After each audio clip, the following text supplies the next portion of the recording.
हाय दोस्तों, आप सभी को फिर से जय मसीह की और परमेश्वर के मधुर नाम से मैं आप सबको नमस्कार करता हूं और आप सभी को बाइबल टॉक के चैनल में मैं स्वागत करता हूं। मैं जानता हूं कि बहुत दिनों के बाद मैं ये वीडियो बना रहा हूं। गांव में रहते थे तो वीडियोस बनाना थोड़ा मुश्किल हो रहा था, तो कई दिनों के बाद फिर से ये वीडियो मैं आपके सामने ला रहा हूं और मैं आशा करता हूं कि ये वचन, ये परमेश्वर का वचन आप सभी के लिए आशीष का कारण बनेगा। तो आइए बिना देरी किए आज के इस विशेष दिन जो संडे है, परमेश्वर की महिमा हम आज के इस दिन में करते हैं, तो परमेश्वर के वचन में जाए बिना टाइम गवाते हुए, देरी करते हुए। अगर आपके पास बाइबल है तो आप मेरे साथ बाइबल निकालें। यूहन्ना की किताब, यूहन्ना लिखित सुसमाचार, यूहन्ना की किताब अध्याय 3, यूहन्ना की किताब अध्याय 3 1 से हम 8 तक हम पढ़ेंगे और आप लोगों के लिए मैं पढ़ना चाहता हूँ यूहन्ना लिखित सुसमाचार 3 का 1 से 8 तक। यहाँ पे ऐसे लिखा है, फरीसियों में से निकोदेमुस नाम का एक मनुष्य था जो यहूदियों का सरदार था। उसने रात को यीशु के पास आकर उससे कहा, हे रब्बी, हम जानते हैं कि तू परमेश्वर की ओर से गुरु होकर आया है, क्योंकि कोई इन चिन्हों को जो तू दिखाता है यदि परमेश्वर उसके साथ ना हो तो नहीं दिखा सकता। यीशु ने उसको उत्तर दिया, मैं तुझसे सच सच कहता हूँ, यदि कोई नए सिरे से ना जन्मे तो परमेश्वर का राज्य देख नहीं सकता।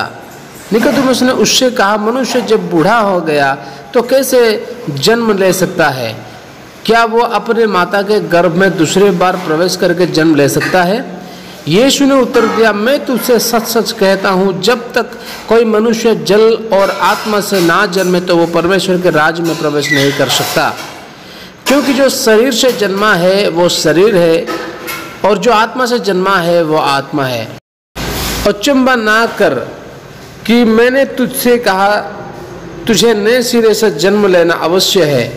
हवा जिधर चाहती है उधर चलती है और तू उसकी आवाज़ सुनता है, परंतु नहीं जानता कि वो कहाँ से आती है और किधर जाती है। जो कोई आत्मा से जन्मा है वो ऐसा ही है। दोस्तों, ये जो वचन है आप लोग कई बार सुने होंगे, कई बार परमेश्वर की दास लोगों के द्वारा आप सुने होंगे, लेकिन आज मैं शायद कुछ ऐसी चीज यहां से बताने वाला हूं, शायद ही आप कहीं सुने होंगे। क्योंकि परमेश्वर का वचन जो है वो दो धारी है। जितने बार आप गहराई से पढ़ोगे समझोगे उतनी बार ही वो मजबूत और पुख्ता और उतनी बार ही वो प्रबल होते जाएगी। इसलिए मैं आशा करता हूँ आज की ये वचन आप सभी के लिए आशीष का कारण बनेगा। आइए हम थोड़ी देर के लिए प्रार्थना करेंगे। परमेश्वर, हम धन्यवाद देते इस समय के लिए, आपने हमें मौका दिया कि आपके वचन से बांटने के लिए। प्रभु, जो वचन हमने अध्ययन किए हैं, पढ़े हैं, उसको समझने के लिए हमारी ये ज्ञान कमी है, कोई काम का नहीं। आपकी वो ज्ञान दे के इस वचन को समझने के लिए हमें मदद करो, हम प्रार्थना करते हैं। जितने आपके संतान, आपके लोग ये वचन सुन रहे हैं, सभी के ऊपर आपके आशीष और आपके अनुग्रह करुणा हो, ताकि हम इस वचन से हम सभी आशीषित होवे। महिमा, स्तुति, वंदना सब आपको देते हुए वचन को सुनने वाले हम सभी को आपके हाथ में सौंपते हुए मसीह यीशु नाज़री के नाम से इस प्रार्थना को मांगते हैं, आमीन। दोस्तों, इस वचन में जो आप देखोगे कि निकोदेमुस नामक एक इंसान जो फरीसी भी था और यहूदी भी था, यहूदी का खासकर वो सरदार था, वो यीशु मसीह के पास रात के समय में आ रहे हैं और उनसे बातें कर रहे हैं। और उनकी कन्वर्सेशन इतनी इंटरेस्टिंग होते जा रही है कि आज ये बाइबल का पुनर्जन्म के बारे में, न्यू जनरेशन के बारे में, चेंज के बारे में हम ये आयत को लिए बिना कहीं प्रचार नहीं करते। अगर पुनर्जन्म के बारे में हमें कहीं प्रचार करना है तो हर एक लोगों के दिमाग में सबसे पहले निकोदेमुस और यीशु मसीह के इस कन्वर्सेशन हमारे दिमाग में आता है। तो ये एक बहुत ही खास कन्वर्सेशन है यीशु मसीह के साथ की गई, और यीशु मसीह के सेवकाई में ऐसे बहुत सारे इंसिडेंट हुए हैं, लेकिन ये इंसिडेंट सच में एक बहुत ही एक अनोखा शिक्षा हमें ला के देती है। तो इसमें लिखा है कि, पहली आयत में लिखा है कि एक इंसान जिसका नाम फरूशी था, यीशु मसीह को वो मिलने रात को आ रहा है। और वो कौन है? एक आयत में आयत 1 में लिखा है कि वो एक फरूशी था और वो एक यहूदियों का सरदार भी था। उसका मतलब उसका अच्छी स्टैंडर्ड है, समाज में उसकी एक अच्छी पहचान है। वो फरूशी लोग बहुत ही रेस्पेक्टेड लोग होते थे यहूदी समाज में। वो इसलिए उनके बारे में लिखा है कि वो सबसे बड़े बड़े आसनों में बैठा करते थे। दे expected the respect from the public से वो रेस्पेक्ट को यानी वो मांग रहे थे। यानी वो समाज में बहुत ही अच्छे हाईली रेस्पेक्टेड एंड स्टैंडर्ड लोग हुआ करते थे। और वो निकोदिमस न केवल फारूसी था बल्कि वो एक यहूदी और यहूदियों का सरदार था। तो कहीं ना कहीं इस इंसान का जो रेस्पेक्ट है समाज में और भी हाईली हो जाता है और भी डिवोटेड हो जाता है। यानी अगर ये बंदा अगर कहीं समाज में बीच में रास्ते में बीच में गांव के गलियों में बीच में होके जा रहा हो तो बहुत सारे लोग इनको नमस्कार कर रहे होंगे। तो he has a great very highly respected lifestyle in his society. और खास करके हम देखते हैं कि 2 आयत में लिखा है कि वो रात के समय में यीशु मसीह के पास आ रहा है। रात के समय में यीशु मसीह के पास आ रहा है। शायद इसका 2 कारण हो सकता है। एक तो शायद उसके पास समय नहीं होगा यीशु मसीह के पास आने के लिए दिन में, क्योंकि उसके पास बहुत सारे जो काम है। वो एक सरदार है, वो फारूसी है शायद। लेकिन उसका दूसरा कारण भी हो सकता है कि शायद वो कारण नहीं है जो मैंने पहला कहा। तो दूसरा कारण यही हो सकता है कि ये बंदा जो था कौन था? ये एक फारूसी होने के नाते, ये एक सरदार होने के नाते उसका जो स्टैंडर्ड जो सोशल एक्सपीरियंस उसका जो रहा है वो नहीं चाहता था कि कहीं मेरे ये लाइफस्टाइल में कहीं प्रॉब्लम ना आए। कैसा? क्योंकि उस समय में बाइबल से बहुत सारे आयत में आपको दे सकता हूं मेरे प्यारों। बाइबल के ऐसे बहुत सारे जगहों में लिखा है, जिसके मत्ती लिखित सुसमाचार उसका 22वां अध्याय 15 से 22 में आप पढ़ोगे, फरीसी ये लोग यीशु मसीह के पास जाते हैं ताकि यीशु मसीह को क्या करें? वो यीशु मसीह को एंटैंगल कर पाए, यीशु मसीह को ट्रैप में डाले, यीशु मसीह को कहीं ऐसा पकड़े ताकि वो उनको परेशानी में डाल दे। इसलिए कई वचनों में कई आयत में ये लिखा है कि मत्ती उसका 22 का 15 से 22 में लिखा है, मत्ती उसका 16 का 1 में लिखा है, मत्ती उसका 19 का 3 में लिखा है, मार्कुस उसका 12 का 13 से 15 में लिखा है, लूका उसका 11 का 53 से 54 में लिखा है, यूहन्ना उसका 8 का 3 से 6 में। ये सारे आयतों में अगर आप देखोगे तो एक ही बात साफ है कि फारूसी और सादुसी लोग ये हर वक्त यीशु मसीह को पकड़ने के लिए, उनको बांधने के लिए, यानी उनको मारने के लिए कई बार वो कोशिश कर चुके हैं। इससे एक चीज साफ है, क्योंकि निकोदिमुस एक फारूसी था, निकोदिमुस एक यहूदी था, उनकी दल के लोग ये सारे काम कर रहे थे। इसलिए कहीं ना कहीं ये बंदा को भी लग रहा था कि अगर मैं ये काम करूंगा तो शायद मेरे जो कॉलिग्स है, मेरे जो दोस्त है, मेरे जो फारूसी है, वे मुझे नहीं छोड़ेंगे। अगर वो यीशु मसीह को नहीं छोड़ रहे तो मुझे भी नहीं छोड़ेंगे। तो कहीं ना कहीं इसका डर है, अगर मैं ये करूं तो मेरे लाइफस्टाइल के लिए शायद ये मुझे सरदार की पद से हटा सकते हैं, शायद ये मुझे फारूसी से हटा सकते हैं, यहाँ तक कि शायद ये मुझे मार भी सकते हैं और मेरे जीवन में ये एक बहुत बड़ी प्रॉब्लम होगी। और निकोदिमुस इस बात को अच्छी तरीके से जानता है और इस प्रॉब्लम को हटाने के लिए, इस मुसीबत को हटाने के लिए एक ही रास्ता है, वो है यीशु मसीह के पास रात को। अगर वो यीशु मसीह के पास रात को नहीं जाएगा, अगर दिन में यीशु मसीह के पास मिलने जाएगा तो जरूर इनमें से कोई ना कोई मुसीबत उसके सर पर आएगी, उसके परिवार पर आएगी, उसके जीवन पर आएगी, और वो ना फारूसी बन पाएगा और ना वो सरदार का पद में रह पाएगा, ना वो उसका वही लाइफस्टाइल कंटिन्यू हो पाएगा। अगर मैं सीधी बात से कहूं, यीशु मसीह के पास रात को जाने का एक ही कारण है, वो ये है कि वो अपना प्रेजेंट लाइफस्टाइल को कंटिन्यू कर पाए।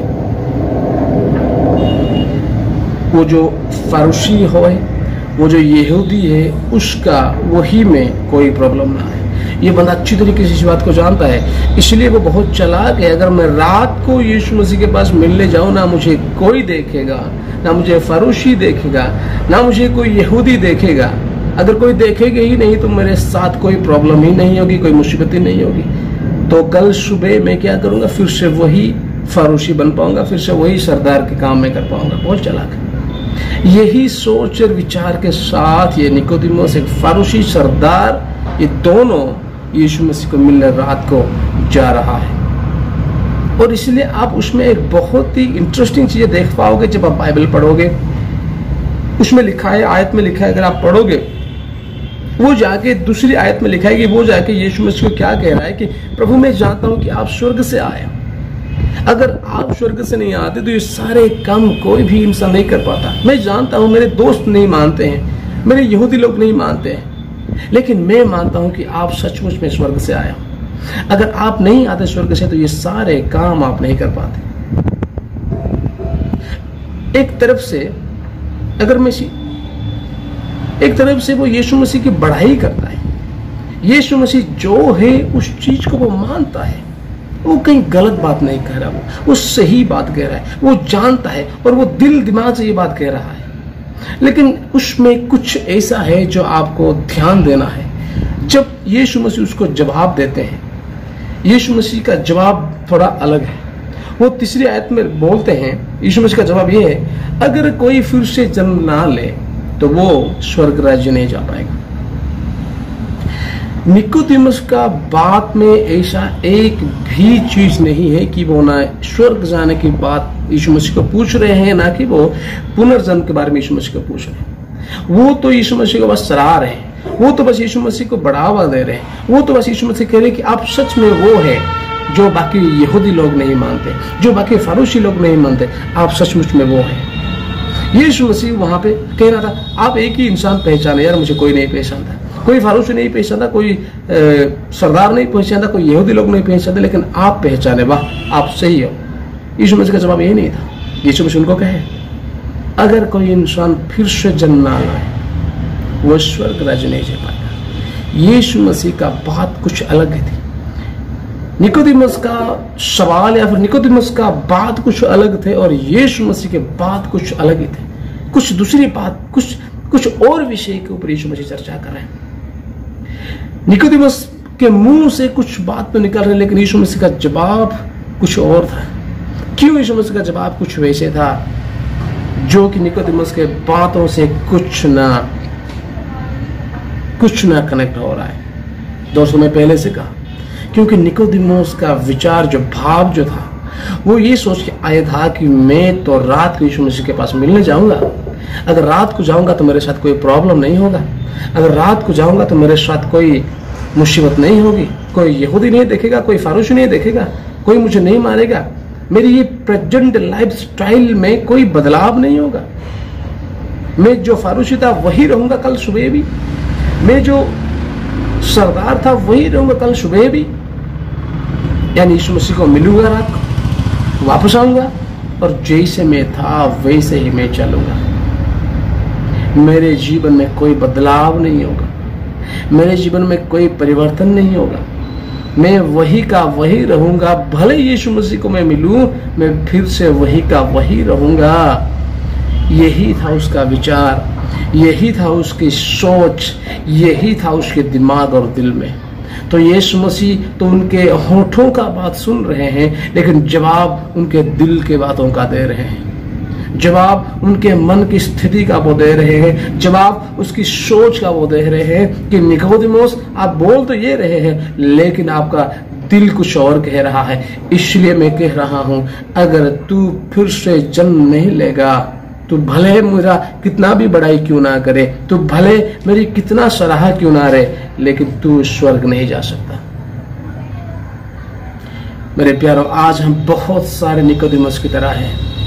हम कलीसिया तो जाते हैं, यीशु मसीह के पास तो जाते हैं, निकोदेमुस की तरह यीशु मसीह की सराहते तो रहते हैं, बढ़ाई तो करते हैं, उनकी महिमा तो करते हैं, उनकी स्तुति तो करते हैं, गीत तो गाते हैं, प्रचार तो सुनते हैं, लेकिन हम निकोदेमुस की तरह वही सोचते हैं कि मैं तो कलीसिया जा रहा हूं लेकिन फिर भी वैसे का वैसे रहूंगा। मैं परमेश्वर का वचन तो सुनूंगा लेकिन फिर भी वैसे का वैसे रहूंगा। जैसे मैं कल था वैसे आज भी रहूंगा।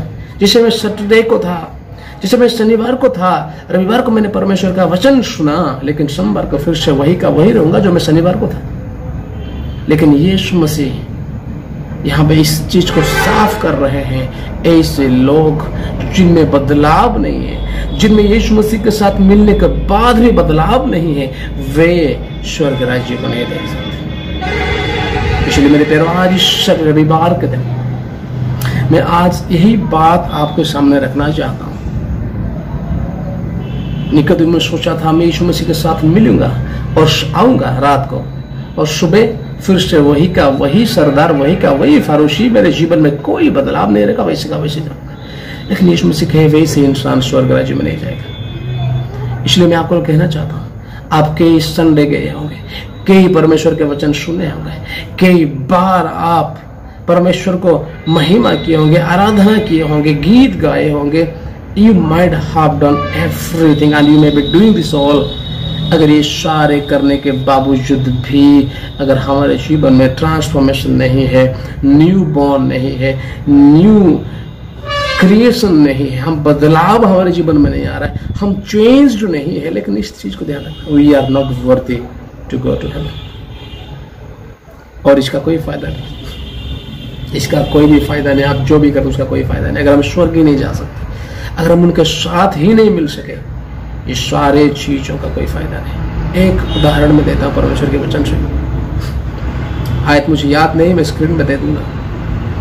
एक एग्जाम्पल, एक वचन में एक ऐसा इंसिडेंट, एक विवाह भोज होता था, और विवाह भोज हो रहा था। जब हो रहा था, जिनको इन्वाइट किया गया था उनको बुलाया गया, उनमें से एक इंसान भी नहीं आया। तो आखिर में खाना सब तैयार है, तो मालिक ने बोले अपने नौकर चाकरों को कि जाओ, जो रास्ते में मिलेंगे, जो चौराहे में मिलेंगे, जहां कहीं लोग मिलेंगे, उनको भिखारी को सबको लेके आ जाओ। तो ये सारे नौकर चाकर गए और जितने भी लोग थे जहां जिनको मिले सबको उठा ले आए और विवाह भोज में शामिल किए। और वक्त आया कि मालिक ने विवाह भोज में आए देखने के लिए कि क्या चल रहा है। और जब वो आए देखने के लिए क्या चल रहा है, वो घूमते घूमते एक आदमी को वहां मिले और पूछे, भाई तेरे पास विवाह वस्त्र कहाँ है, वेडिंग गारमेंट कहाँ है?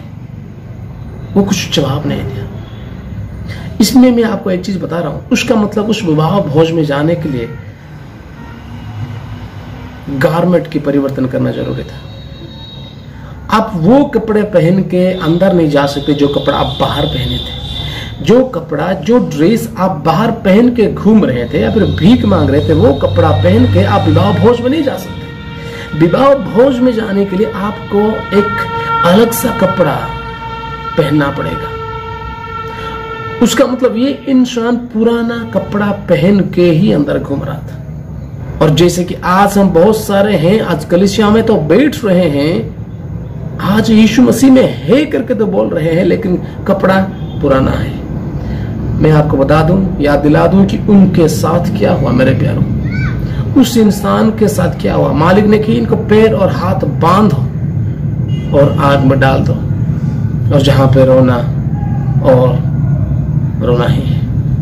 और यही होने वाला है हर उस इंसान के साथ जो आज कलीसिया में बैठ रहा है, लेकिन कपड़ा परिवर्तन नहीं हुआ है। गाना गा रहा है लेकिन कोई बदलाव नहीं है। परमेश्वर की स्तुति कर रहा है संडे के दिन, लेकिन मंडे से वही का वही जो सैटरडे में था। सावधान बरत है, क्योंकि परमेश्वर का दिन बहुत करीब है, यीशु मसीह का दिन बहुत करीब है। इस चीज को गंभीर लें और हमारे जीवन को सुधारे परमेश्वर के वचन के हिसाब से। परमेश्वर आप सभी को इस वचन से आशीष दें।